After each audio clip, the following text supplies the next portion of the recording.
All right, let's dive deep today. We're tackling something I think we all feel like we get, personality. But this is going to be, I think, more insightful than just those, what kind of cheese are you quizzes. We're going way beyond just, are you an introvert or an extrovert? Yeah, that's right.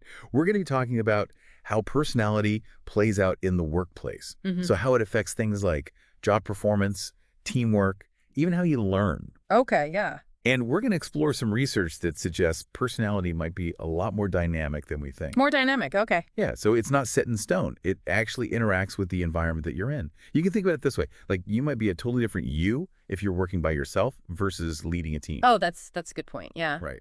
So okay, I'm already intrigued, but before we get too far ahead, we gotta start with some foundations here. Hmm. So, help me out. What exactly are we even talking about when we say personality? Well, even the early researchers had a hard time pinning that down. Yeah. I mean, you've got, Allport, he was talking about these neuropsychic systems, almost like it's wired into our brains. Ah, okay. Right. And then you've got Murray, he was all about these psychochemical needs that are driving us. Oh, wow. Okay. Then you've got Eysenck, who was connecting it to our nervous system. So it's really interesting, all of these different ways of approaching the same question. Yeah. So it sounds like it's not just fluffy stuff. There's some real science behind this. Oh, yeah. But I feel like, whenever we talk about personality, we always end up talking about the big five. So is Mhm. that still the gold standard, or are we moving past that? Well, the big five, extroversion, agreeableness, conscientiousness, emotional stability, and openness to experience. Yeah. It's a powerful model, there's no doubt. Mm-hmm. But even within those categories, there's so much variation. Oh. It's like saying everyone with brown hair is the same. Yeah. Like you and I might both be introverts, Yeah. but we might express that so differently in our workplaces. Oh, yeah. You know what I mean? I see what you mean. Yeah. Yeah. I guess that's why those personality quizzes can feel so generic sometimes. Yeah. They just don't really get all the nuance. But so does this variation matter? I mean, does it really play out in the workplace? It really does. The research shows that looking at facets, the sort of subcategories within a trait, can be really insightful. So, for example, take neuroticism, right? So you might think high neuroticism, that equals like a stressed out employee. Right, right. But if you dig a little deeper, someone who's high in the angry hostility facet might be prone to conflict, whereas someone who's high in the depression facet might withdraw. Oh, so two people can score similarly on that big five trait, but actually behave really differently. Exactly. Okay, that's really interesting. It makes me wonder if we should rethink how we use these personality tests. But we'll get to that later. For now, let's talk about how all of this stuff actually impacts job performance. Okay. Yeah, so some traits have a pretty consistent link to performance. Oh, okay, interesting. So conscientiousness, for example. So organized, goal-oriented people tend to do well across a lot of different jobs. Right, that makes sense. And then emotional stability, Right. that ability to handle stress, stay Mhm. positive. That's huge. Yeah.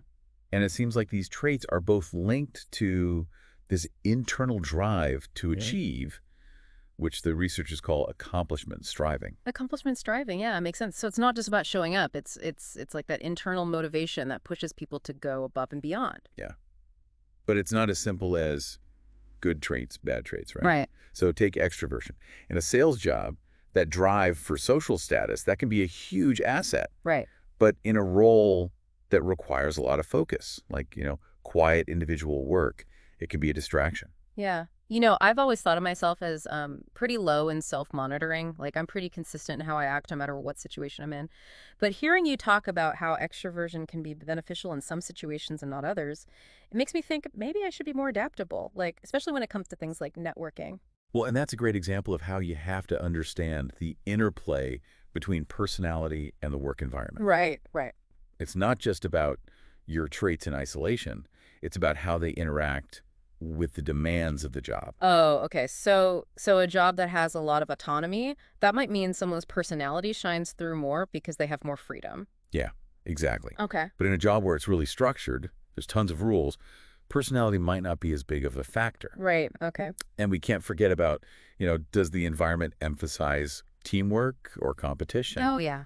That can change which traits are valuable. Right. So in a really competitive environment, someone who thrives on individual achievement, they might excel. Right. But that same person might struggle on a team that needs a lot of collaboration and compromise. So am I getting this right? So like the same person with the same personality could do really well in one job and then totally fail in another just because the demands of the role are different. That's such a crucial point. We talk about finding the right fit between your personality and a job.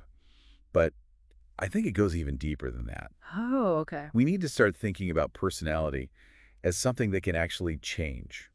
Like, it's adaptable based on our experiences. Wait, so are you saying we're not stuck with our personalities forever? It might seem kind of radical, Yeah, a little bit. but the research is pretty compelling. So Sure. researchers like Mischel and Shota, they talk about these things called behavioral signatures. Behavioral signatures. Okay, basically it means that the same trait can show up in totally different ways depending on the situation. Okay, yeah. So you might be super agreeable when your boss teases you, but maybe not so much if a coworker does the same thing. Right. Okay. Right. Yeah, that makes a lot of sense. So it's not as simple as saying, oh, I'm an introvert, I'm bad at public speaking. It's more, it depends on the situation, the people, all those factors. Exactly. And this idea of personality being more fluid than we think, it's especially important when we talk about learning. Oh, interesting. Okay. Yeah, there's this whole idea of the dynamic learner, which I find so fascinating. Dynamic learning. It basically says your personality influences how you regulate yourself, your awareness of your own learning process, and even what kind of goals motivate you. Yeah. You know what? I never really considered how my personality might be affecting how I learn new things. I'm definitely someone who likes to figure things out on my own, kind of dive in, but maybe I'm missing out on the benefits of working with others because of that. Well, that's a perfect example of how this deep dive can make you think differently about things that you might have just taken for granted. Yeah, absolutely, absolutely. This is really fascinating, and we're just getting started. There's so much more to talk about when it comes to how your personality shapes your experience at work. From dealing with difficult coworkers to understanding your own ethical boundaries. Oh, yeah, We're gonna dig into all that and more. we are. After the break. Okay, we're back, and I'm ready to keep talking about personality at work. Before the break, we were talking about how our personality can affect how we learn. And, it's really got me thinking about how I approach new stuff. Yeah, it's funny how we often just assume that everyone learns the same way. Right. But if you think about it, if you give a team like a complex task, you're going to see such a range of reactions. No, totally. Some people, maybe they're high in conscientiousness. They're going to want to like create a plan, gather all the information, make sure everything's organized. Right. They need to feel prepared before they dive in. Exactly. But then, someone who's maybe a little lower in conscientiousness, but really high in openness, they might just jump right in, Yeah. start experimenting. They actually might thrive on a little bit of chaos. Oh, yeah, that's true. They would get frustrated if things are too structured. And this is where understanding, that idea of the dynamic learner can be so helpful. Yeah, I'm starting to see how knowing this stuff could help managers, to support their teams better. Instead of forcing everyone to learn the same way, you can tailor your approach based on people's personalities. Exactly. Yeah. Exactly. And remember how we were talking about personality not being fixed? Right. Well, that applies to learning too. You might be surprised how adaptable people can be if they're given the right support. So even if I'm someone who tends to shy away from group projects, maybe with the right guidance, with the right team, I could actually discover that I like collaborating more than I thought. Yeah, that's the beauty of it. And, Yeah. and this whole metacognition thing, that ability to think about your own learning process. Right? That's something we can all develop. It doesn't matter what your personality is. It's almost like a superpower. To be able to step back and say, okay, this approach isn't working for me. What can I try differently? I love that. I love that analogy. And honestly, it makes me wonder if we should be teaching these skills more, like in school, in the workplace. I think that's a brilliant idea. But you know what? Let's shift gears for a minute Okay. and talk about something that's not always so positive. Counterproductive workplace behaviors. Yeah. Yeah. We've all had those colleagues that, maybe they gossip or they sabotage projects. Oh, absolutely. They just make work life more difficult. Yes. And I've always wondered if there's a personality connection. Right. Can you actually predict who's going to be a troublemaker? Well, it's not a perfect science, Right. but research does show that certain traits can make those behaviors more likely. So, for example, high neuroticism, especially in an environment that's stressful or maybe feels unfair, that can lead to more negative reactions. But doesn't everyone experience stress at work sometimes? Yeah. So what makes someone with high neuroticism react differently. It's about how they perceive and cope with that stress. Okay. So someone high in that angry hostility facet, they might be really quick to blame other people. They might lash out. But someone high in anxiety, they might withdraw Yeah. or try to please everyone to avoid conflict. Oh, okay. So it's not just about, having a certain trait. It's about understanding the specifics within that trait Right. and how those nuances play out at work. Exactly. Okay, that's a really important distinction. And remember, personality is only one piece of the puzzle. Yeah. We can't forget about, like, the work environment itself. Oh, yeah. Like a toxic workplace, that can bring out the worst in anyone. Oh, that's so true. So it's not just about trying to change people's personalities. It's also about creating work cultures that support good behavior and positive interactions. Absolutely. Absolutely. And this kind of brings us to this really interesting concept, the growth mindset, which has been getting a lot of attention lately. Okay, yeah, I've heard of growth mindset, but to be honest, I don't know if I fully get it. Yeah. Isn't that more of a self-help thing? It might seem that way, but the implications for the workplace are huge. Okay. So a growth mindset Mm. is basically the belief that our abilities, our talents, our personalities, they're not fixed. Okay, so they can change. They can Yeah. change, they can develop. It takes effort, it takes learning, persistence. So instead of thinking oh, I'm just not good at public speaking, someone with a growth mindset would think, I can get better at public speaking if I practice and get feedback. Exactly. And research has shown that people with growth mindsets, they're more resilient, Yeah. they're more adaptable, they're more successful over the long run. I'm starting to see how this could really change the way we approach everything from professional development to performance reviews. Yeah. Instead of focusing on, labeling people's weaknesses, we can focus on helping them to grow. Exactly. And the benefits extend beyond the individual, right? Imagine a workplace where everyone, from the CEO to the newest hire, embraces a growth mindset. Wow. Be a culture of continuous learning, innovation, collaboration. This is so inspiring. It really is. But we've got to take another break. When we come back, we'll explore how this growth mindset, along with a deeper understanding of personality, can transform the way we approach things like hiring and teamwork. Yeah. Even leadership. Stay tuned. Okay, we're back, and I am so ready to hear how we can actually use all this personality stuff to make work better. Where do we even begin? Well, we've touched on hiring, but, let's dive in a little deeper there. Okay. Think about those personality assessments. Yeah. They can be helpful tools, but we got to be careful not to use them like a cookie cutter. Right.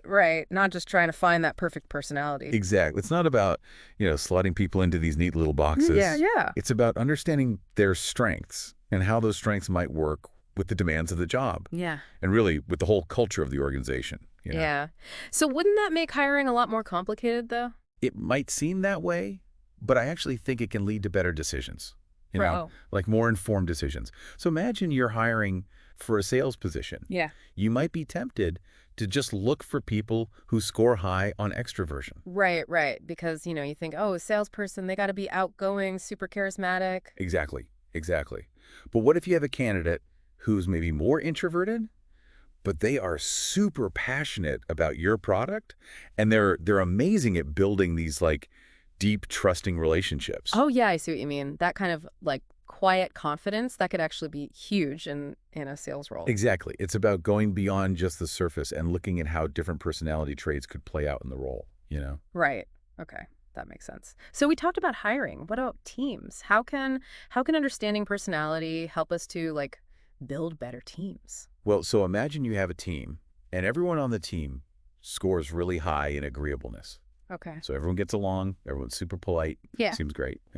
Yeah. Yeah. Sounds like it would be pretty harmonious, no drama. Right. But here's the thing. What if no one's willing to challenge each other, to rock the boat a little bit? You could end up with a team that's really harmonious, but not very effective. Oh, okay. I see what you mean. So a little bit of healthy friction, maybe even a touch of those traits that we don't always think of as so desirable, that can actually be a good thing. Absolutely. It's about finding that balance. And that's where, a good leader comes in. Someone who understands the team dynamics and can create an environment where everyone feels safe to contribute, to share their strength. Yeah. Speaking of leadership, that brings us to another really interesting question. Can anyone be a good leader no matter what their personality is? That is the question, isn't it? Yeah. Like, are great leaders born or are they made? Right, right. So, some traits like maybe extroversion or conscientiousness, they might make it a little easier to step into that leadership role. But research suggests that really leadership is more of a skill set. It's something that you can develop over time. Okay, so even if someone is like naturally more introverted or maybe not as assertive, they can still learn to inspire people, to motivate them, to lead a team effectively. Absolutely. It's about, providing the right training, coaching, opportunities for growth. Yeah. And also recognizing that, there are different leadership styles that can be effective depending on the situation. Right. So there's no one right way to lead. It's about finding a style that works for you, that feels authentic, but also meets the needs of your team. That's a great point. And it just highlights how important self-awareness is and reflection. Yeah. For anyone who's in a leadership role, it's just so important to keep developing those skills. We've covered a lot of ground in this deep dive, from those basic personality traits to this whole idea of leadership and team dynamics. So what are some key takeaways that you want our listeners to walk away with today? Well, I think first and foremost, personality is not destiny.